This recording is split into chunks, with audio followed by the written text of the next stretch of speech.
মেয়েরা এমন ভাবে দর্শন করছে, আমি কি বলবো, আমি ওর বোন, আমার বুক পেটে যাচ্ছে, বুঝছেন? আমি ভাষায় প্রকাশ করতে পারবো না, আমার বোনরা এমন পরিস্থিতি করছে ওরা। ফেসবুকের মধ্যে শুভজিৎ নামের একটা ছেলের সাথে আমার পরিচয় হয়। ওর সাথে আমি কথা বলি বিগত 4 মাস ধরে।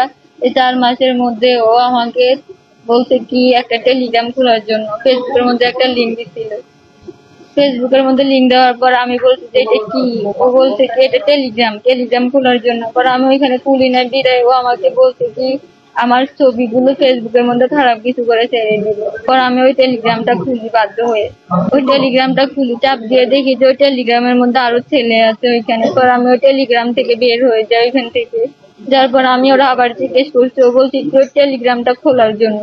পর আমি খুলি নাই, খুলি নাই বুঝে আবার এরকম করছে। আমি খুলছি, খোলার পর আমি আর ওই টেলিগ্রামে যাইনি। পর ওর সাথে কথা বলছি, কথা বলার দীর্ঘ 4 মাস হওয়ার পরও আমার বলছে বিয়ে করবো। পর আমার বাড়ি থেকে যা টাকা পয়সা স্বর্ণ গয়না যা আছে ওগুলো নিয়ে বের হয়ে যেত। ও আমাদের মাইজি বাজার আসছে, মাইজি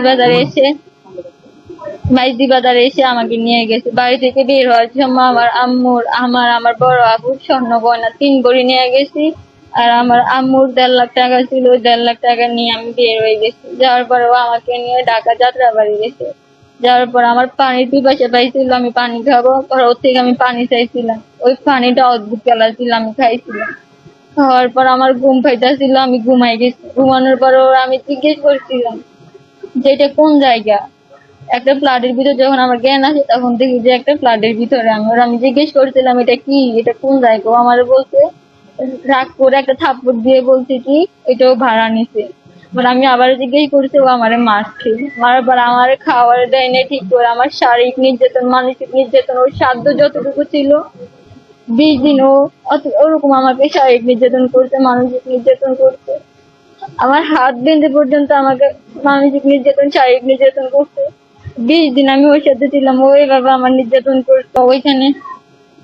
ওইখানে 20 দিন ছিলাম।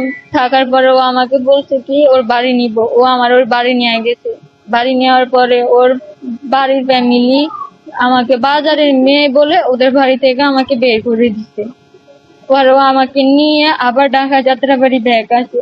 গাড়িতে থাকা অবস্থায় ও আমাকে বলছে কি ও কোথায় জব ঠিক করছে, ওইখানে জব করব, আমরা দুজন সংসার করবো, চাকরি করবো, এগুলো বলছে। তারপরে আমি ওর সাথে আসি। আসার পরে একটা ম্যাডামের কাছে নিয়ে গেছে। নিয়ে যাওয়ার পরে ওই ম্যাডামে বলছে আমাকে 15,000 টাকা দিচ্ছে।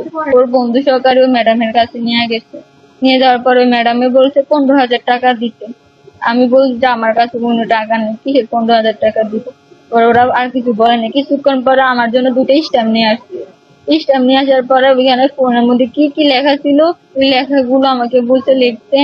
ওর একটা বন্ধু আছে, ও দেখাই দিচ্ছে এমনি লিখতে। আমি লিখছিলাম। লেখার পরে কিছুক্ষণ পরে বলে আমার চাকরি নাকি হয়ে গেছে। পরে ওইখান থেকে আরেকটা ফ্ল্যাটে নিয়ে গেছে। ওইখানে অনেকগুলো মেয়ে ছিল। ম্যামে কি করতো, প্রতিদিন সন্ধ্যা সকালবেলা ম্যামে ওদেরকে নিয়ে ওই জানি চলে যাইতো। কোথায় নিয়ে যাইতো যাই না, 1-1.5 ঘন্টা পরে ম্যাম আবার ওদেরকে বাসায় দিয়ে যাইতো। ম্যামে তালা মেরে রাখতো রুমের মধ্যে, যেন কেউ বের হইতে না পারে। আমাকে ওইখানে দিয়ে দিছিল। ম্যাম আমাকে অনেকবার বলছিল আমি যাইতে, আমি যাইনি। ওইখানে একটা মেয়ে ছিল, ওই মেয়ের সাথে আমি ছিলাম। ওই মেয়ের ফোন দিয়ে পরে আমি আমার ফ্যামিলির সাথে কথা বলে আমি এখান পর্যন্ত আসতে পারি। আমার ফ্যামিলি ইসলামিয়া ফাউন্ডেশনের ভাইয়াদের সাথে যোগাযোগ করে আমাকে উদ্ধার করছে। আমি প্রশাসনের কাছে চাইতেছি আমার সাথে ও যেটা করছে, আমি চাই না আরো 10টা মেয়ের সাথে ওইটা না ওইটা করুক। আমি ওর বিচার চাইতেছি।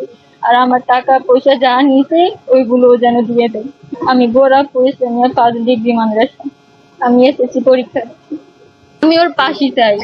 ও আমার সাথে যেটা করছে এটাও ঠিক করে নাই, ও অন্যায় করছে। ও আমার টাকা পয়সা নিছে, আমার দুর্বলতায় হাত দিয়েছে, আমাকে বিয়ে করবে এরকম একটা জিনিস দেখাইছে। কেন করছে এটা? আমি ওর পাশেই চাই। ও যে হিন্দু এটা আমি জানতাম না। ও আমাকে ওর নাম বলছে শুভ, পরে শুনতে পারি যে ওর নাম শুভজিৎ। আমি ওর পাশেই চাই। আপনাদের সবার কাছে, প্রশাসনের কাছে আমি পাশেই চাই, ওর যেন বিচার হয়।